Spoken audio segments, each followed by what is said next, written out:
So the question is what to do about mind, mind in mind. And the question is how to not listen to it, or how to not have it be an obstacle, or how to keep it from getting in the way, or how to keep the clouds from blocking the sunlight. All the same question, Yeah. right? So now, how long are you able to stop your thoughts altogether? Probably not very long, and there's a reason for that. Uh, but it's not clear what the reason is, frankly. Uh, I could make up some things right now about neurological activity in the brain and how, when we look with an electroencephalograph, we see constant activity no matter what. But all that activity is not necessarily thoughts, right? And we're having difficulty finding thoughts in the brain. So I think the first thing is kind of like alcoholism. You got first thing is acceptance, right? You got to accept the fact that this is your companion while you're here on the earth for the most part, and you got to acknowledge it's very useful. I mean, there's a lot of things we could not do without thought. So the idea, sometimes people get the idea that thought is the enemy, or that the mind is their enemy, and that may be a good way to start for some people, but they quickly learn that if they declare war on their mind, now they got two problems. One is their mind, and the second one is the war, right? And like I say so many times, you can't wash blood with blood. You can't fight thought with thought. So how do you get the mind out of the way? How do you get these incessant thoughts out of the way? Well, there's two approaches to this, and as two extremes, I'm going to use the Tibetan uh, Buddhist tradition, and in the same religious tradition, uh, we have Zen Buddhism. And in particular, how can this be true? On one hand, the Tibetans talk about, and the Indians to some extent, although you have the same dichotomy, I believe, in Indian traditions. On one hand, they spend years or months, and then years, depending on whether you're going to be a monk or whether you're just, traveling through trying to get woken up or something. But they spend a lot of time in the preparation, and they replace unwholesome thoughts with healthy thoughts. They teach people what is good in this life. So they veer towards the good, because there's a lot of pressure to veer in the other direction: sex, money, excitement, fame, brand new Bulgari, and things like that. It's just all these things that tempt the young mind.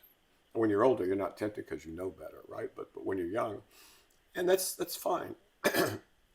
But the Buddhists provide antidotes to greed and to anger and to undue preoccupation with the self. So that's one approach, is to carefully prepare the mind, replace the thoughts you have with better thoughts, more wholesome thoughts, more constructive thoughts, thoughts that are sustainable for a lifetime and are good for you and good for everybody around you and good for the planet you live on.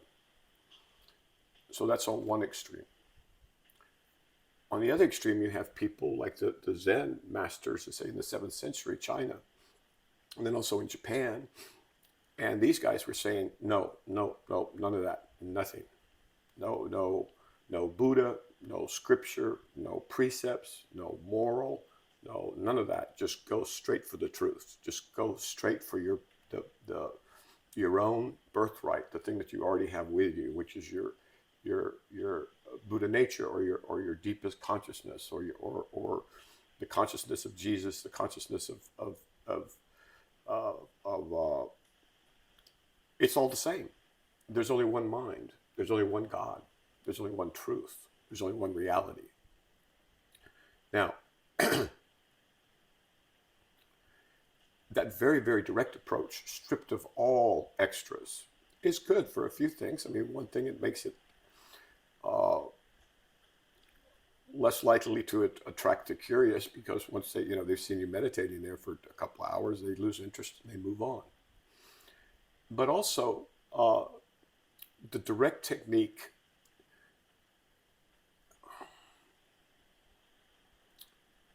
is tricky because it doesn't work for quite a few people. The other one does work for everybody. Okay. So the former version, where it's a combination of growing up, then waking up, and then growing up some more, because you have to grow up after you wake up. That's a big, big, big endeavor. All right. So even if you woke up right now, you'd still screw things up because you'd still be working from the same personality, the same temperament, the same conditioning to some extent. You just have a lot more power and a lot more insight, right? So there's advantages and disadvantages to both of them. Now with Zen, you can wake up and then just walk off a cliff, right? And who cares, right? Because once you understand what this world is really, the material things and the things that the world values are of very little use to you. You know, you need enough to keep the body going, you know, the breathing and eating and drinking fluid and stuff. But after that, it's of very little consequence. Now, and then we could also add to that, we might as well just throw in the Sufis, even though that's an Abrahamic tradition, all right, like the Jews, the Christians, the Muslims. And in the modern Sufi tradition, at least the one I know of, they cultivate the person.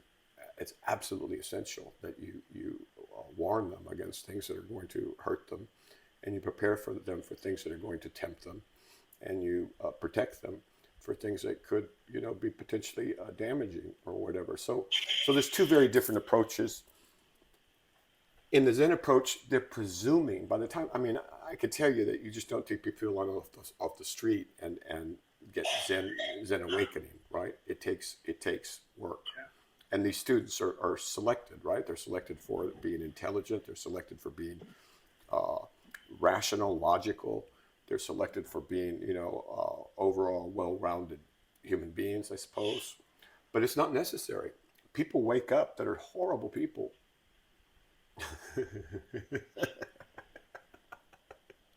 I won't tell you how I know that, but I know that for sure. So it's really not about that. Although